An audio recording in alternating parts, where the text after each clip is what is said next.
Hello, everybody. On this Monday, April 18th, I'm Spencer Mazyck, and this is the Bloomberg Law Podcast, a series of interviews focusing on trends in the busy legal profession. Recently, Google has been involved in a series of high-profile antitrust battles. And today we want to examine if the world's largest search engine should brace for the impact of a sweeping probe of its operations by the federal government. Joining us in studio for today's discussion is Peter Greene. He's a partner at Skadden Arps who handles litigation and advisory antitrust matters. Welcome, Peter, and thank you for joining us today. Thanks very much for asking me. Okay, so before we get to whether a broad antitrust case is in store for Google, tell me this. Why is Google the target of so many anti-competitive claims? Well, probably there's several reasons. Google's very, very big. It's very successful. It's very innovative. It has a product that is a little confusing to many, and it's certainly threatening to many of its competitors.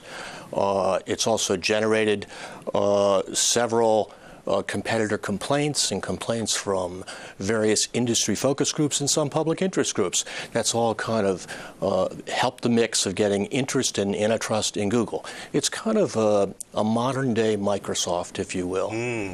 Well, and I think one of the reasons why Google maintains its dominance is because it grows and it keeps acquiring companies. And as you know, about a week or so ago, Google won the approval from the Department of Justice to acquire for $700 million ITA software. Do we know what Google plans to do with ITA? Well, we know what Google says it plans to do. ITA, of course, is a vertical search engine, and Google says it's going to take the technology that ITA had, couple it with its technology, and make it more efficient and easier for you and me and the rest of society to search for that best cheap airline flight one can find. That's what Google claims is their aim. I think the idea is to be able to type into Google flights to someplace sunny and warm under $500 in May, and then not only get a set of links, but then you also get flight times, fares, and then also maybe it directs you to someplace where you can go and buy that ticket. Precisely. You're going to get the flight times, the airfares, and you're going to get the advertising. Okay, but this ITA deal, though, came with some very important conditions, didn't it? Yes, it did, because when you say the government approved it, they approved it subject to a consent decree.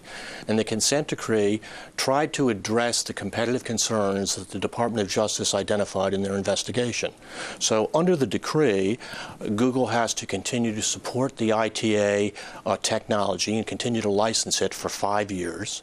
It has to continue to invest in it.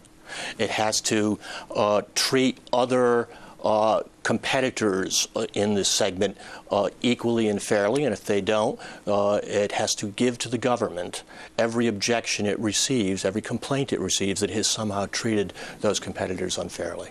And is there going to be some sort of, didn't they agree to a government monitoring, 5-year monitoring provision? That's part of the monitoring provision, the reporting obligation that I just described. That's part of it. That's correct. And it seems to me, though, that after about 13 years of operating largely free of government intervention, Google is now faced with some new regulatory realities. But let's move on.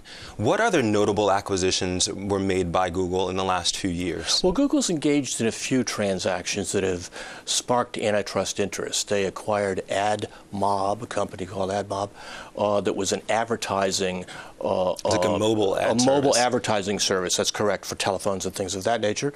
And that created an investigation. Ultimately, it was cleared, and there was not a problem found. They also acquired a company called DoubleClick, which was an ad tracking service. Again, an investigation, but there was no enforcement effort ever found. Well, so were there conditions, though, imposed on any one of those acquisitions? No, not by the federal government. Okay, and I have to say that not all of Google's attempts to expand its empire have been successful. I know you can't comment on this, but I think it bears mention that Google Books suffered an antitrust setback in March when a New York federal judge rejected a settlement Google made with publishers and authors to create a massive digital library, partially because it effectively gave Google the rights to orphan and unclaimed books. But didn't Google also have to scrap a deal that it had with Yahoo back in 2008? Yes, it did. It entered into a proposed joint venture with Yahoo, where, pursuant to which it was going to give Yahoo access to Google's one of Google's programs, and therefore allow Yahoo to place on its advertisements that were generated by Google. The federal government objected to that. They threatened to sue, and Google and Yahoo walked away from the deal.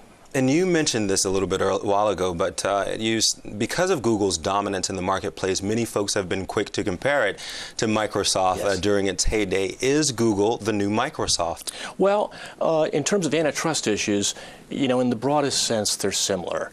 The same issue that obtained in Microsoft, whether Microsoft was using its size and position to somehow leverage itself anti-competitively into other markets or maintain its position in that market, is at the core of the interest about Google.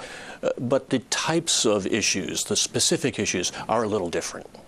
Okay, and before I ask you to speculate in terms of whether or not there's a U.S. federal probe coming, let's talk about what's happening outside of the United States. As I understand it, late last year, the EU launched an investigation into Google's business practices. What was the impetus for this investigation? Well, there were several competitor complaints. The press reports that there were 3 competitor complaints, and they basically were narrower search engines that were complaining, vertical search engines, and they were claiming that Google had manipulated its rankings to their disadvantage, the rankings that come up with when you do a Google search. Since then, there have been additional complaints in Europe. And I said it's interesting that we just compared Google to Microsoft because, as I understand it, Microsoft also added a complaint pretty recently. And what did it allege? Yes, it did. It alleged this. Microsoft actually has 2 complaints. One of the initial 3 companies was a company called Chow, which is owned by Microsoft. Oh, okay. And then Microsoft recently has reported to have filed another complaint with the EC, basically claiming that Google has made it very hard or difficult for other search engines to access content, primarily access the YouTube videos on other search engines. And what does Google's share, do you know what Google's share is of the market there in Europe? Well, there certainly are estimates that the number of search hits are upwards of 85%, but what the market is, the definition of the market, and therefore what share you have in it, is itself a very complex question because Google competes on a variety of dimensions.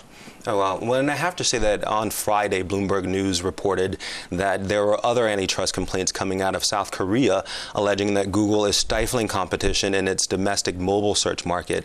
But let's bring this back to the U.S. Hasn't Texas launched its own investigation into Google's business practices? Yes, the state attorney general in Texas has launched an investigation, according to the press, and issued a large subpoena. They call it a CID, that appears, based upon what the press has reported, to track pretty much the focus of the European investigation. Well, and so it's kind of, is the complaint here then that Google is rigging its search results? And if that is proven to be true, would that be an abuse of its dominant position? It could be, theoretically. It's probably one of the hardest areas to develop antitrust liability on because essentially competitors should be able to innovate. And Google's position is they adjust the ranking in order to come up with better sites for their market participants. Better sites meaning what? Better sites in terms of better content.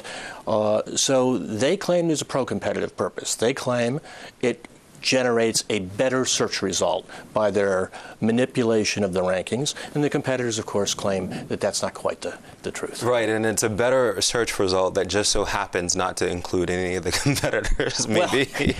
Well, it certainly has lowered the ranking of the competitors that have complained. Okay. That's true.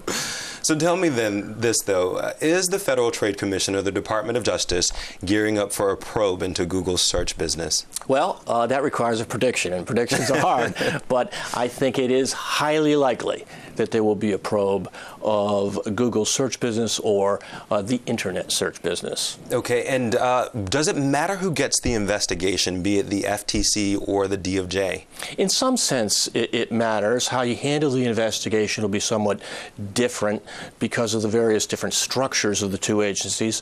And, of course, some people take the position that Section 5 of the Federal Trade Commission Act, which is the law the FTC enforces, has somewhat greater flexibility than Section 2 of the Sherman Act, which is the law the Justice Department would enforce. I think that's largely, in my judgment, more theoretical than practical. I think the ultimate end result of an investigation, whether it's by the FTC or the Justice Department, is likely to be pretty much the same, but how you get from here to there could differ a little bit. Okay, and so what's the risk to Google if these investigations prove to be fruitful?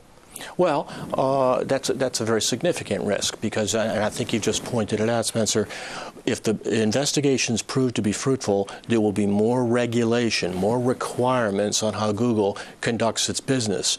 And that, of course, will hamper its ability and flexibility in a competitive marketplace. So it has a significant risk if the investigations prove to be fruitful. Well, at any point, could Google be forced to disclose its algorithm? I mean, is this a real possibility? It's a theoretical possibility. I think it's unlikely that that would be the type of remedy that one would envision. But certainly, it depends on what the facts prove in the investigation. Okay, and in our remaining moments, I'm going to ask you if there's any sense of what Google's response have been to this threat of investigation. Well, Google's been pretty open so far in its position. They claim that, especially with regard to their search results, they're for pro-competitive purposes. They create a better product. And it has claimed that it is not entering into any types of arrangements that in any way impede the competitive marketplace. So Google so far has taken the position that everything they do is fine.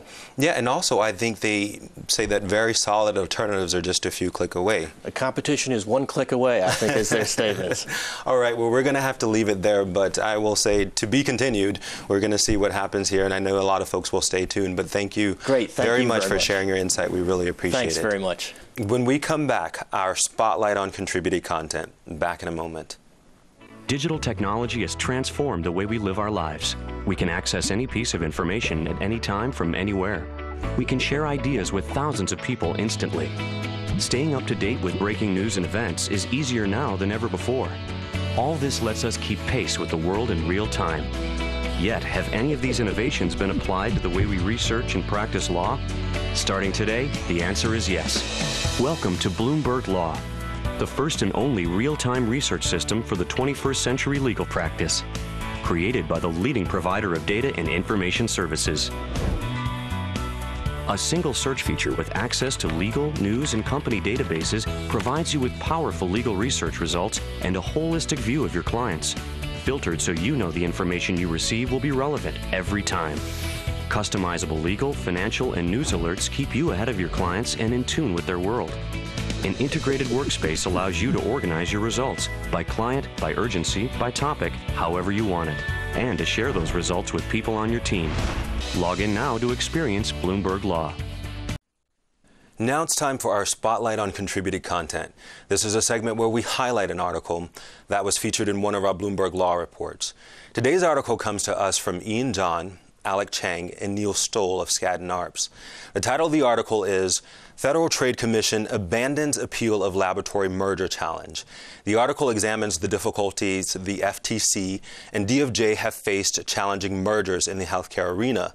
And the authors focus on a recent FTC failure to preliminarily enjoin the merger of two clinical laboratory testing companies. This is a great article, and you can find it in today's issue of our Bloomberg Law Reports, Antitrust and Trade, on the terminal at ATLR Go or at BloombergLaw.com. Articles are contributed to us for publication by practitioners, law professors, and other legal experts. To find out more about how you can contribute, please visit BloombergLaw.com. A special thank you to the Skadden attorneys for that contributed piece. And again, our thanks to their colleague, who is also from Skadden Arps, Peter Greene. Bye, everybody.